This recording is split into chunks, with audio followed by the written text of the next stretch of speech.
The forgotten promiser Marcus Delacroix stared at the transport manifest on his datapad, coffee growing cold in his other hand. Station Kepler 7 rarely received unscheduled arrivals, especially not from the Outer Rim colonies, as the station's chief linguist. He'd been called to translate for their unexpected guests a delegation from the Valari homeworld of the Sara Prime. The name stirred something deep in his memory, like a half-remembered dream. Dr. Delacroix. Lieutenant Briggs appeared at his office door. The Valari transport just docked. Director Hawthorne wants you in Bay 7 immediately. Marcus nodded, grabbing his Universal Translator and Diplomatic Protocols folder. 27 years old, and he'd already worked with dozens of alien species. But something about this felt different. The pit of his stomach churned with inexplicable anxiety. Bay 7 buzzed with activity. Security personnel flanked the airlock, while Director Hawthorne, a stern woman in her 50s, briefed the welcoming committee. The massive viewing port showed the sleek, crystalline Valari vessel, its hull seeming to pulse with bioluminescent patterns. Remember, the Valari are empathic, Hawthorne addressed the group. They can sense strong emotions, so keep yourselves composed. Dr. Delacroix. You'll handle primary communication. The airlock hissed open, and Marcus felt his breath catch. The Valari delegation emerged gracefully, their tall, willowy forms moving with an ethereal quality. Their skin had an opalescent sheen that shifted between pale blue and silver, and their large, luminous eyes seemed to hold depths of starlight. But it was the figure at the front that made Marcus's world tilt on its axis. She was beautiful in a way that transcended species, tall and elegant, with intricate patterns of darker blue tracing along her arms and neck like living tattoos. Her hair, if it could be called that, flowed like liquid mercury, and when her gaze found his across the bay, recognition flashed in those star-bright eyes. Eli, she said, her voice like wind chimes in a gentle breeze. The childhood nickname hit him like a physical blow. Suddenly, he was 12 again, running through fields of singing crystals on a diplomatic world, chasing after a shy alien girl who spoke in whispers and showed him wonders beyond imagination. Sailari. The name escaped his lips before he could stop it. She smiled, a radiant expression that lit up her entire being. You remember? Director Hawthorne stepped forward, clearly confused by the exchange. Dr. Delacroix. Do you know this individual? Marcus's mouth went dry. How could he explain? How could he tell them that 15 years ago, during his father's ambassadorial mission to the Valari colonies, he'd befriended this girl, that they'd spent weeks exploring her world, together, sharing stories and dreams, and most importantly, how could he tell them about the promise? We met when I was a child, he managed. During the Sara Prime cultural exchange, Sailari glided closer, her delegation following respectfully behind. The other Valari watched with what Marcus now recognized as keen interest, their empathic abilities no doubt picking up the emotional tsunami radiating from both him and their leader. 15 cycles have passed since you departed our world, Sailari said, her English perfect but tinged with the musical quality of her native tongue. I have come to fulfill the sacred bond we forged. Sacred bond. Hawthorne's eyebrows shot up. Marcus felt heat rush to his face as the memory crystallized with painful clarity. They'd been sitting by the Whispering Falls, sharing what his 12-year-old self had considered profound philosophical discussions about friendship and the future. When Sailari had asked if they'd always be friends, he'd laughed and said something carelessly romantic. The way children do. Sure, maybe I'll marry you when we grow up. To him, it had been a joke. To Sailari, apparently, it had been something else entirely. Among my people, Sailari continued, her eyes never leaving his. Promises made in the innocence of youth become sacred oaths in adulthood. I have traveled across the galaxy to honor our bond, Marcus Delacroix. I have come to become your mate. The bay fell silent except for the hum of life support systems. Marcus could feel every eye on him, human and alien alike. His career, his carefully ordered life, Everything he'd built since leaving his father's diplomatic world was crumbling around a childhood promise he'd completely forgotten. But looking into Sailary's hopeful, trusting eyes, he realized something else was beginning. The weight of words diplomatic suite aboard Station Kepler 7 had never hosted a situation quite like this. Marcus sat across from Sailari at the polished conference table, acutely aware of Director Hawthorne's disapproving stare and the curious gazes of the Velari delegation. Dr. Benjamin Torres, the station's xenopsychologist, frantically took notes while trying to appear professional. "Let me understand this correctly," Hawthorne said, her voice tight with controlled frustration. "You made a casual comment to this person -1 years ago, and she's traveled halfway across the galaxy because she considers it legally binding her director." Dr. Torres interjected gently. "Among the Velari, verbal commitments carry extraordinary weight. Their empathic abilities make deception nearly impossible. So they've evolved a culture where spoken words are considered absolute truth." Sailari's companion, an elderly Velari male named Kethva, nodded gravely. "What your kind might call a joke or casual remark does not exist in our language or culture." When young Marcus spoke of bonding, Sailari felt the sincerity in his emotional resonance. Even if he was unaware of it himself, Marcus rubbed his temples, fighting off a headache. "Sailari, I was 12. I didn't understand. But you felt it," she interrupted softly, leaning forward. "Even now, I can sense it. The connection we forged then still exists, Marcus. It has only grown stronger with time." There was truth in her words that made him uncomfortable. Throughout the years, he'd often found himself thinking of that distant world of crystal fields and the gentle girl who'd shown him wonders. He'd attributed it to nostalgia. But now ... "This is ridiculous," Hawthorne snapped. "Dr. Delacroix, you're under no obligation to honor some alien interpretation of childhood games. I'll have them escorted back to their ship immediately." "No," the word came out stronger than Marcus intended. Something protective flared in his chest as he saw Sailari flinch at Hawthorne's harsh tone. "They came a long way. The least we can do is hear them out properly." Kethva's patterns shifted to what Marcus remembered was approval among the Velari. "The Velari Union did not send our finest daughter on a whim, Director Hawthorne. This bond quest has been sanctioned at the highest levels.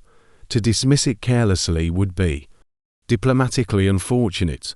Hawthorne's jaw tightened, but Marcus caught the implication. The Velari controlled several key trade routes and were valuable allies. Offending them could have serious consequences. "Fine," she said curtly. "You have 48 hours to resolve this situation, Dr. Delacroix. Then, they leave, with or without you." After the others departed, Marcus found himself alone with Sailari in the observation deck. Through the massive viewport, stars wheeled in their eternal dance, and the sight reminded him of nights spent stargazing on her homeworld. "You're angry," Sailari observed, though her tone held no accusation, "and confused, and ...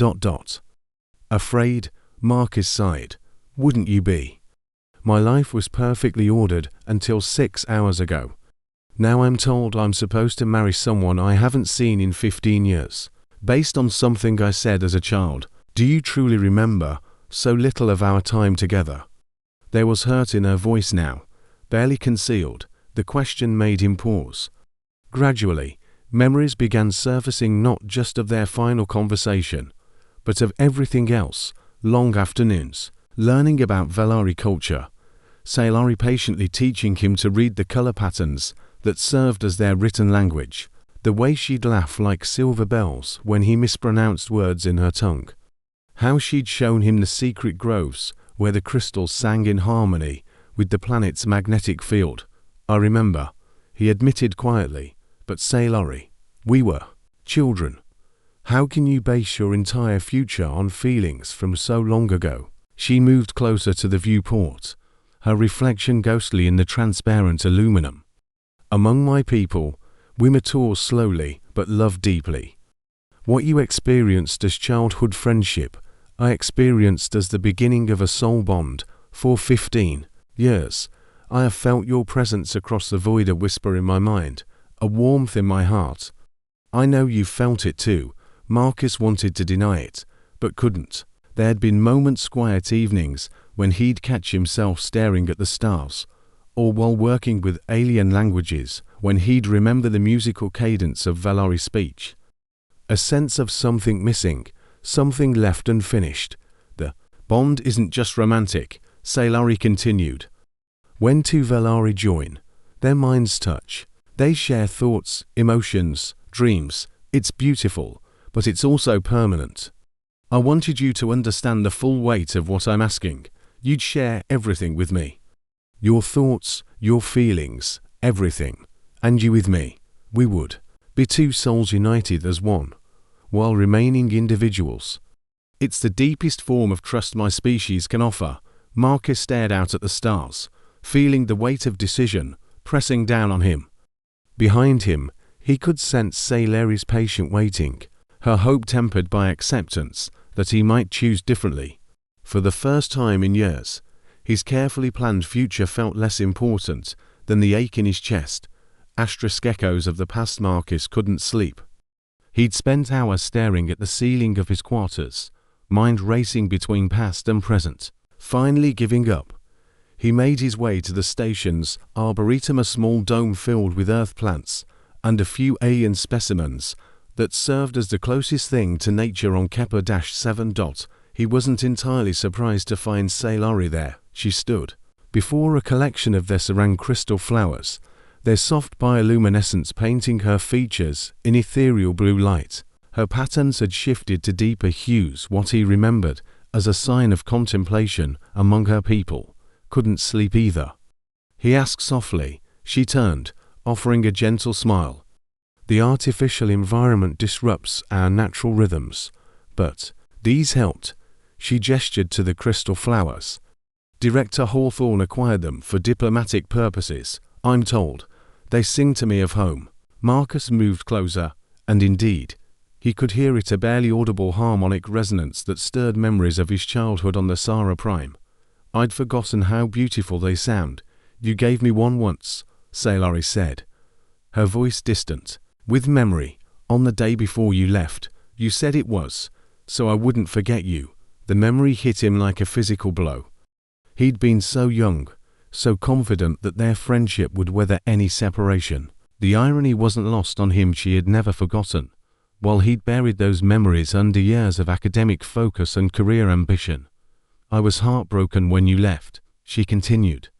4 weeks, I returned to our favorite places, hoping somehow you'd come back. Keth, for my guardian, finally explained that human children don't form the same lasting attachments we do.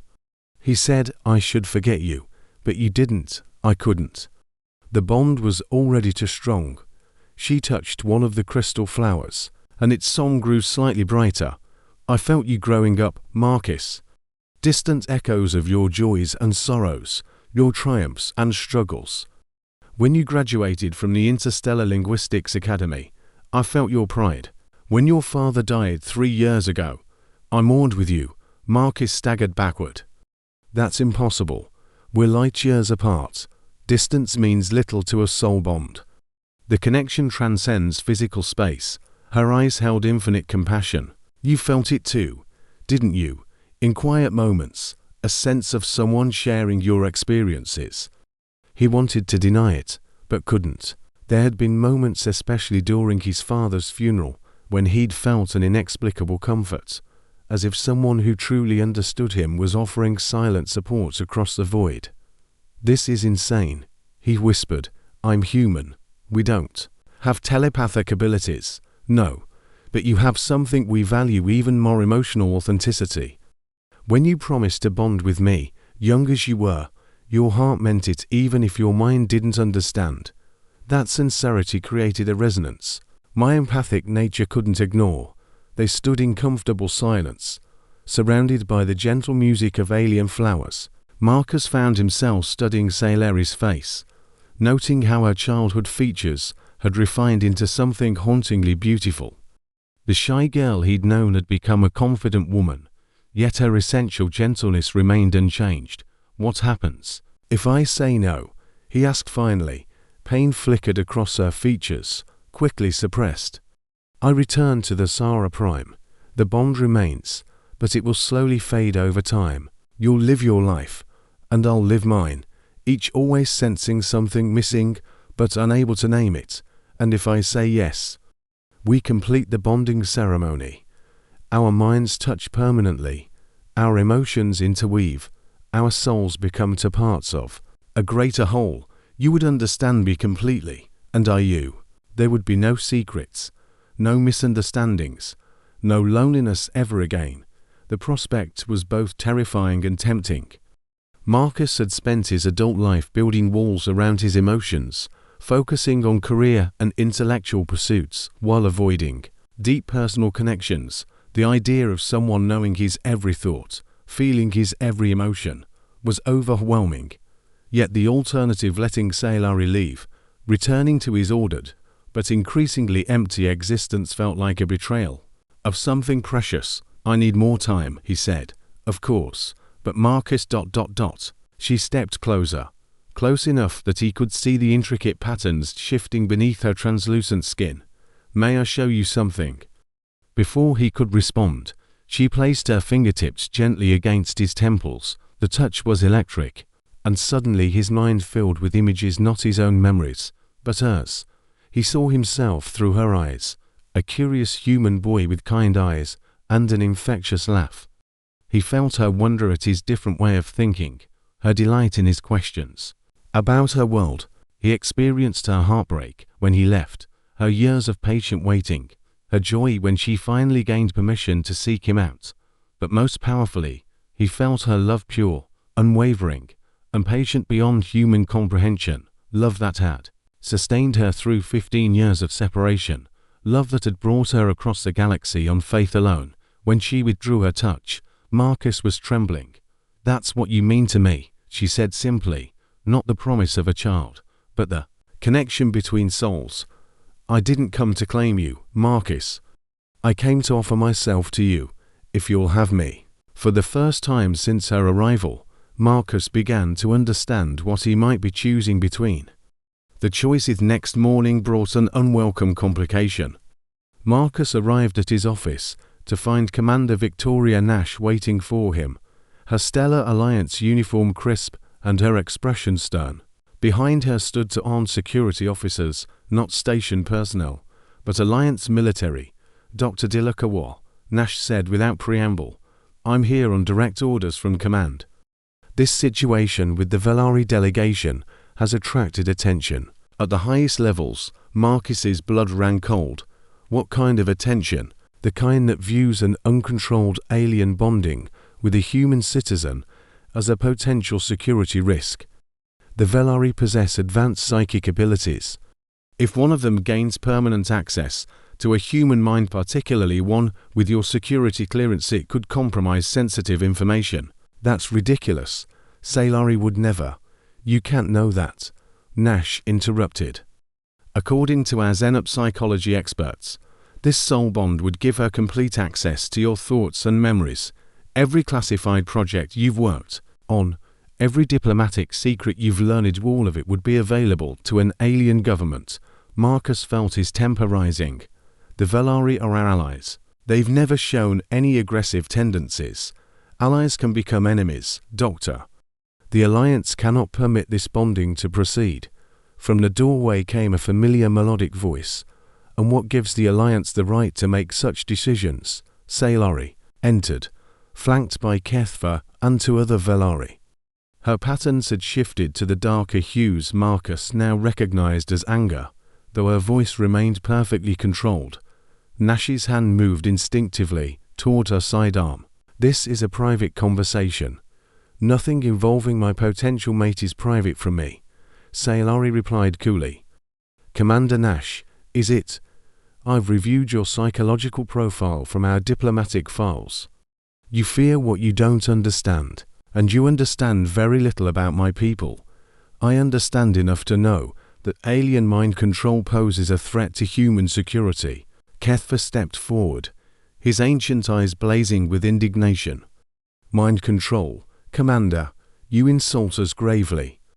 The Velari soul bond is based on mutual consent and perfect equality. We do not dominate, we share. Pretty words, Nash sneered. But once the bond is complete, how do we know Dr. Delacroix's loyalty will remain with humanity? Marcus had heard enough, because it's not about loyalty to species, Commander. It's about loyalty to principles. The Velari value peace, knowledge, and understanding the same ideals the Alliance claims to uphold. Dr. Delacroix, Nash said, her voice carrying an official tone. I'm authorized to place you in protective custody, if necessary. This bonding will not occur. Before anyone could respond, Director Hawthorne's voice crackled over the comm system. All personnel to stations. Incoming message from Alliance Command, Priority Alpha. The group made their way to the communications center, where Hawthorne was receiving a transmission from Admiral Preston Jow himself. The Admiral's weathered face filled the main screen, his expression grave. Director Hawthorne, I'm calling regarding the Velari situation. Intelligence has informed me of the potential security implications. Sir, Marcus stepped forward, with respect. This is a personal matter. Nothing is personal when it involves classified information, Doctor. However, before I make my final decision, I want to hear from the Velari leader. Sailari moved into view of the camera, her bearing regal, despite the circumstances. Admiral Jow, I am Sailari Vethara, first daughter of the Thesserang Council. I understand your concerns, but they are based on misunderstanding. Enlighten me. The soul bond does not create a master and servant relationship. It creates perfect trust between equals. Marcus would have access to my thoughts, just as I would to his. Any attempt by either of us to use that knowledge against the other's people would be immediately known and mutually painful. It is, by its very nature, a guarantee of peaceful intentions. On the contrary, Kethva interjected smoothly, it's diplomacy. The Velari have always shared our advances with trusted allies. Trust, however, must be mutual. The Admiral was quiet for a long moment. Dr. Delacroix, this is ultimately your decision, but I want you to understand the full implications. Are you prepared to potentially bind your fate to an alien species? Marcus looked at Sailari, seeing hope and fear warring in her luminous eyes. He thought about his conversation with her in the Arboretum, about the memories they'd shared, about the feeling of completeness he'd never quite been able to name. Admiral, he said quietly, I'm prepared to bind my fate to someone I care about. Her species is irrelevant. The Admiral nodded slowly. Very well. Commander Nash, you're to withdraw your security detail. Dr. Delacroix, you have 24 hours to make your final decision. Choose wisely. As the transmission ended, Marcus realized that the weight of choice had become the weight of destiny. Soul binding. The bonding ceremony took place in the station's meditation chamber, hastily reconfigured with Velari ritual elements. Kethva had spent hours explaining the process to Marcus, while Sailari prepared in the traditional manner meditation, fasting, and the intricate application of ceremonial patterns to her skin using bioluminescent paint. Director Hawthorne and several senior staff attended as witnesses, their expressions ranging from curiosity to barely concealed disapproval. Commander Nash had departed with her security team, but not before warning Marcus that he'd be subject to regular psychological evaluations for security purposes. Marcus hardly cared.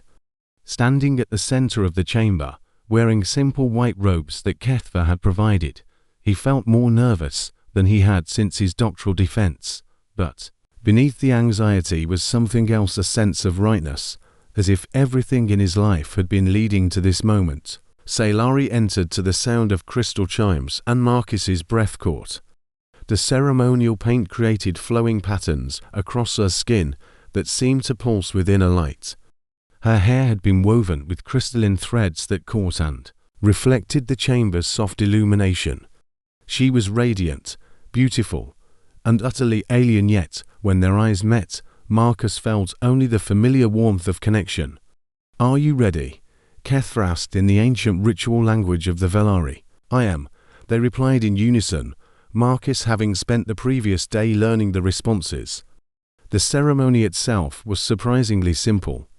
There were no rings exchanged, no vows spoken. The Velari believed that souls joining needed no words. Instead, Sailari and Marcus knelt, facing each other, while Kethra began a low, harmonic chant that seemed to resonate through the chamber's walls.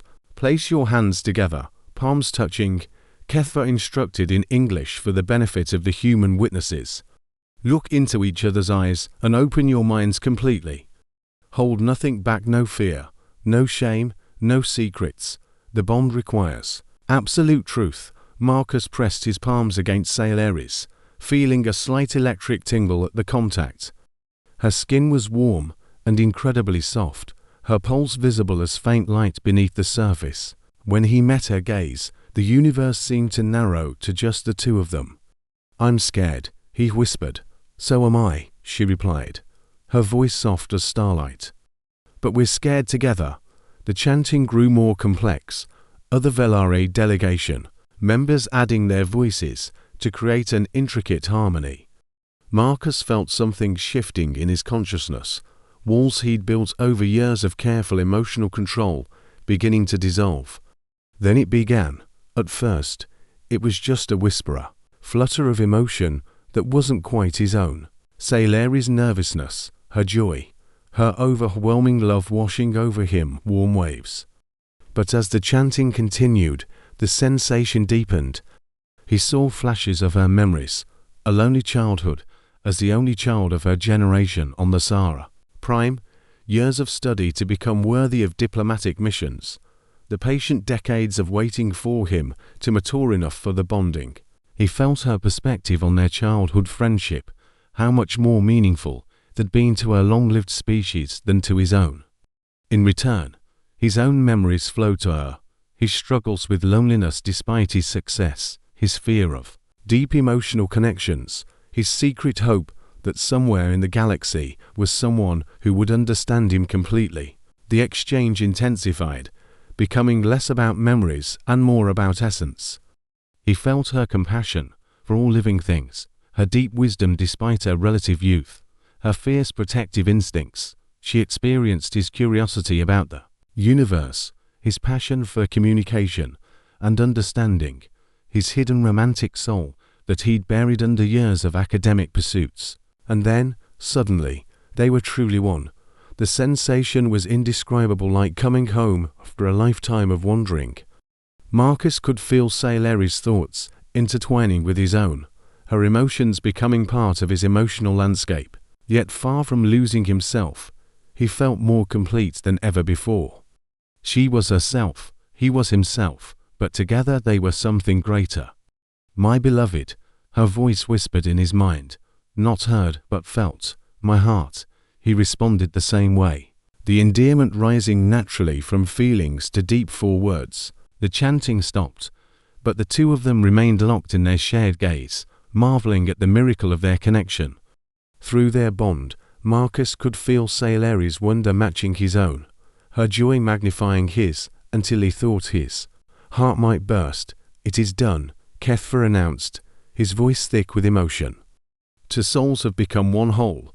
May you walk together in harmony across all the years to come." The human witnesses broke into hesitant applause, clearly unsure of the appropriate response. Director Hawthorne looked stunned, as if she'd expected something more dramatic or perhaps dreaded something more threatening. Marcus helped Sailari to her feet, their hands still joined. Through their bond, he could sense her amusement at the humans' confusion, her gratitude for their acceptance, her profound contentment at finally being complete. "How do you feel?" Dr. Torres asked, his scientific curiosity overcoming diplomatic protocol. Marcus considered the question, simultaneously aware of his own thoughts and Sailari's gentle presence in his mind. "Like I've been living my whole life with one eye closed," he said finally. "And now I can finally see clearly." Sailari squeezed his hand, her patterns shifting to the warm gold that meant happiness. "Like coming home to a place I've never been, but always belonged. As the ceremony concluded and the witnesses dispersed, Marcus and Salari found themselves alone in the observation lounge, watching the stars wheel overhead. They sat in comfortable silence, hands intertwined, sharing thoughts and feelings without need for words. "What happens now?" Marcus asked through their bond. "Now we build a life together," Salari replied, her mental voice warm with love and anticipation. "We explore the galaxy, learn from each other, maybe help our species understand each other better. The future is ours to write," Marcus smiled, feeling her contentment echo his own. A childhood promise had become an adult love, and that love had become something transcendent. He'd thought he was choosing between his old life and an unknown future. Instead, he'd discovered he was choosing between existing and truly living. Looking out at the infinite stars, bound to his alien love in ways deeper than any human had ever experienced, Marcus Dalokawar finally understood what it meant to be complete. "Forever?" he asked, the question playful, but the emotion behind it profound. "Forever," Salari confirmed, her love wrapping around his consciousness like starlight. "As I promised a shy human boy in a field of singing crystals, so very long ago." Outside the viewport, the stars sang their ancient songs, witnessing the birth of something new and wonderful, a love that bridged not just species, but souls themselves.